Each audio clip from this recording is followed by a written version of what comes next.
Water grid योजनेवरून लोणीकरांनी कंत्राटदार कंपनीला धारेवर धरलंय। प्रत्यक्षात 56 गावात पाणी पोहोचलं नाही असं बबनराव लोणीकर यांनी म्हटलंय। अधिकाऱ्यांनी दिलेला अहवाल खोटा असल्याचा लोणीकर यांनी आरोप केलाय। 56 गावात तातडीनं पाणी पोहोचवण्याची मागणी आता त्यांच्याकडून केली जाते।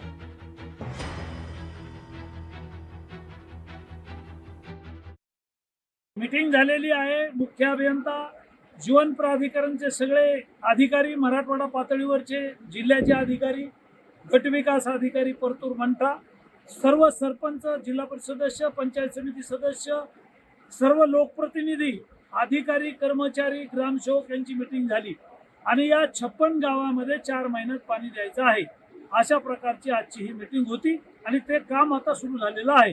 सगळ्या टाक्याची कामं सुरू झालेली आहेत।